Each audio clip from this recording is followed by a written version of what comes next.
Hello दोस्तों, मेरे channel में आपका स्वागत है। आज की कहानी है क्यों राहुल ने अपने पिता से माफ़ी मांगी। आज ही सुनते हो, राहुल को कंपनी में जाकर टिफ़िन दे आओगे क्या? क्यों, आज राहुल टिफ़िन लेकर नहीं गया? शरद राव ने पूछा। आज राहुल की कंपनी के चेयरमैन आ रहे हैं, इसलिए राहुल सुबह 7 बजे ही निकल गया और इतनी सुबह खाना नहीं बन पाया था। ठीक है, दे आता हूँ मैं। शरद राव ने हाथ का पेपर रख दिया और कपड़े बदलने के लिए कमरे में चले गए। पुष्पाबाई ने राहत की सांस ली। शरद राव तैयार हुए, मतलब उसके और राहुल के बीच हुआ विवाद उन्होंने नहीं सुना था। विवाद भी कैसा, हमेशा की तरह राहुल का अपने पिताजी पर दोषारोपण करना और पुष्पाबाई का अपने पति के पक्ष में बोलना। विषय भी वही, हमारे पिताजी ने हमारे लिए क्या किया। मेरे लिए क्या किया है मेरे बाप ने? माँ, मेरे मित्र के पिताजी भी शिक्षक थे, पर देखो उन्होंने कितना बड़ा बंगला बना लिया। नहीं तो एक ये हमारे पापा, अभी भी हम किराए के मकान में ही रह रहे हैं। राहुल, तुझे मालूम है कि तुम्हारे पापा घर में बड़े हैं और 2 बहनों और 2 भाइयों की शादी का खर्चा भी उन्होंने उठाया था। सिवाय इसके तुम्हारी बहन की शादी का खर्चा भी उन्होंने ही किया था। अपने गांव की ज़मीन की कोर्ट कचहरी भी लगी ही रही। ये सारी जवाबदारियां किसने उठाई? क्या उपयोग हुआ उसका? उनके भाई बहन बंगलों में रहते हैं। कभी भी उन्होंने सोचा कि हमारे लिए जिस भाई ने इतने कष्ट उठाए, उसने एक छोटा सा मकान भी नहीं बनाया, तो हम ही उन्हें एक मकान बनाकर दे दें। एक क्षण के लिए पुष्पाबाई की आंखें भर आई। क्या बताएं अपने जन्मदिए पुत्र को, बाप ने क्या किया मेरे लिए पूछ रहा है। फिर बोली, तुम्हारे पापा ने अपना कर्तव्य निभाया, भाई बहनों से कभी कोई आशा नहीं रखी। राहुल मूर्खों जैसी बात करते हुए बोला, अच्छा वो ठीक है, उन्होंने हजारों बच्चों की ट्यूशन ली। यदि उनसे फीस ले लेते तो आज पैसों में खेल रहे होते। आज के क्लासेज वालों को देखो, इम्पोर्टेड गाड़ियों में घूमते हैं। यह तुम सच बोल रहे हो, परंतु तुम्हारे पापा का तत्व था ज्ञान दान का पैसा नहीं लेना। उनके इन्हीं तत्वों के कारण उनकी कितनी प्रसिद्धि हुई और ये कितने पुरस्कार मिले, उनकी कल्पना है तुम्हें? ये सुनते ही राहुल एकदम नाराज हो गया। क्या चाटना है उन पुरस्कारों को?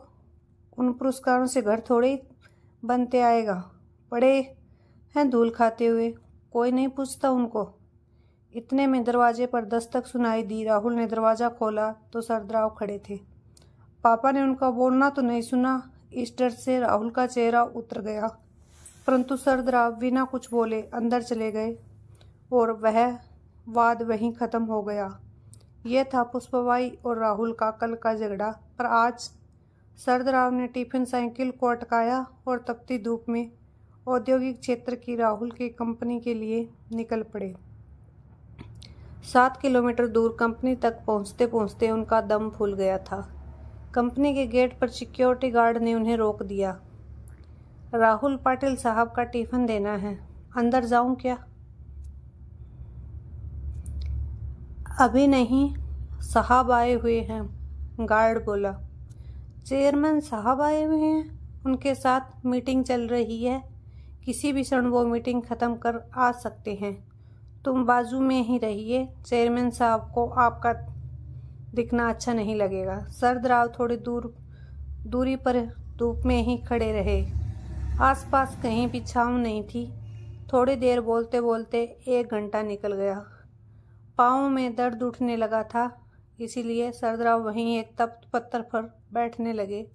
तभी गेट की आवाज़ आई, शायद मीटिंग खत्म हो गई होगी। चेयरमैन साहब के पीछे पीछे कई अधिकारी और उनके साथ राहुल भी बाहर आया। उसने अपने पिताजी को वहां खड़े देखा तो मन ही मन नाराज हो गया। चेयरमैन साहब कार का दरवाज़ा खोलकर बैठने ही वाले थे तो उनकी नज़र शरद राव की ओर उठ गई। कार में न बैठते हुए वो वैसे ही बाहर खड़े रहे। वो सामने कौन खड़ा है? उन्होंने सिक्योरिटी गार्ड से पूछा। अपने राहुल सर के पिताजी हैं, उनके लिए खाने का टिफिन लेकर आए हैं, गार्ड ने कंपाती आवाज़ में कहा। बुलवाइए उनको। जो नहीं होना था वह हुआ। राहुल के तन से पसीने की धाराएं बहने लगी। क्रोध और डर से उसका दिमाग सुन्न हुआ जान पड़ने लगा। गार्ड के आवाज़ देने पर सरदार पास आए। चेयरमैन साहब आगे बढ़े और उनके समीप गए। आप पाटिल सर हैं ना? डीएन हाई स्कूल में शिक्षक थे। हाँ, आप कैसे पहचानते हो मुझे? कुछ समझने के पहले ही चेयरमैन साहब ने सरदार के चरण छुए। सभी अधिकारी और राहुल वो दृश्य देखकर अचंभित रह गए। सर, मैं अतीश अग्रवाल, तुम्हारा विद्यार्थी। आप मुझे घर पर पढ़ाने आते थे। हाँ, याद आया। बाप रे, बहुत बड़े व्यक्ति बन गए हो आप तो। चेयरमैन हंस दिए, फिर बोले, सर आप यहाँ धूप में क्या कर रहे हैं? आइए अंदर चलते हैं, बहुत बातें करनी है आपसे। सिक्योरिटी, तुमने इन्हें अंदर क्यों नहीं बिठाया? गार्ड ने शर्म से सिर नीचे झुका लिया। वो देखकर सरदार भी बोले, उनकी कोई गलती नहीं है, आपकी मीटिंग चल रही थी, आपको तकलीफ ना हो इसीलिए मैं ही बाहर रुक गया। ओके। चेयरमैन साहब ने सरदार का हाथ अपने हाथ में लिया और उनको अपने आलीशान चेंबर में ले गए। बैठिए सर, अपनी कुर्सी की ओर इंगित करते हुए बोले। नहीं, वो कुर्सी आपकी है। सरदार सकाते हुए बोले, सर आपके कारण वो कुर्सी मुझे मिली है, तब पहला हक आपका है। चेयरमैन साहब ने ज़बरदस्ती से उन्हें अपनी कुर्सी पर बिठाया। आपको मालूम नहीं होगा? पवार सर जनरल मैनेजर की ओर देखते हुए बोले, पाटिल सर नहीं होते तो आज ये कंपनी नहीं होती और मैं मेरे पिताजी की अनाज की दुकान संभालता रहता। राहुल और जीएम दोनों आश्चर्य से उनकी ओर देखते ही रहे। स्कूल समय में मैं बहुत ही दप्पू विद्यार्थी था। जैसे तैसे मुझे 9वीं कक्षा तक पहुंचाया गया। शहर की सबसे अच्छी क्लासेस में मुझे एडमिशन दिलाया गया, परंतु मेरा ध्यान कभी पढ़ाई में नहीं लगा। उस पर अमीर बाप की औलाद, दिन भर स्कूल में मौज मस्ती और मारपीट करना, शाम की क्लासेस से बंक मारकर मूवी देखना, यही मेरा सगल था। माँ को वो सहन नहीं होता। उस समय पाटिल सर कड़े अनुशासन और उत्कृष्ट शिक्षक के रूप में प्रसिद्ध थे। माँ ने उनके पास मुझे पढ़ाने की विनती की, परंतु सर के छोटे से घर में बैठने के लिए जगह ही नहीं थी, इसीलिए सर ने पढ़ाने में असमर्थता दर्शाई। माँ ने उनसे बहुत विनती की और हमारे घर आकर पढ़ाने के लिए मुँह मांगी फीस का बोला। सर ने फीस के लिए तो मना कर दिया, परंतु अनेक प्रकार की विनती करने पर घर आकर पढ़ाने को तैयार हो गए। पहले दिन सर आए, हमेशा की तरह मैं शैतानी करने लगा। सर ने मेरी अच्छी तरह से धुनाई कर दी। उस धुनाई का असर ऐसा हुआ कि मैं चुपचाप बैठने लगा। तुम्हें कहता हूँ राहुल, पहले हफ्ते में ही मुझे पढ़ने में रुचि जागृत हो गई। तत्पश्चात मुझे पढ़ाई के अतिरिक्त कुछ भी सूझता नहीं था। सर इतना अच्छा पढ़ाते थे, अंग्रेजी, गणित, विज्ञान जैसे विषय जो मुझे कठिन लगते थे वो अब सरल लगने लगे थे। सर कभी आते नहीं तो मैं व्यग्र हो जाता था। 9वीं कक्षा में मैं दूसरे नंबर पर आया। माँ पिताजी को खूब खुशी हुई। मैं तो जैसे हवा में उड़ने लगा था। 10वीं में मैंने सारी क्लासेस छोड़ दी, सिर्फ पाटिल सर से ही पढ़ने लगा था और 10वीं में मेरिट में आकर मैंने सबको चौंका दिया था। माय गुडनेस, पर सर फिर भी आपने सर को फीस नहीं दी? जनरल मैनेजर ने पूछा। मेरे माँ पिताजी के साथ मैं सर के घर पैसे लेकर गया। पिताजी ने सर को 1 लाख रुपए का चेक दिया। सर ने वो नहीं लिया। उस समय सर क्या बोले वो मुझे आज भी याद है। सर बोले, मैंने कुछ भी नहीं किया, आपका लड़का ही बुद्धिमान है, मैंने सिर्फ उसे रास्ता बताया और मैं ज्ञान नहीं बेचता, मैं वो दान देता हूँ। बाद में मैं सर के मार्गदर्शन में ही 12वीं में पूर्ण मेरिट में आया। बाद में बीई करने के बाद अमेरिका जाकर एमएस किया और अपने शहर में ही यह कंपनी शुरू की।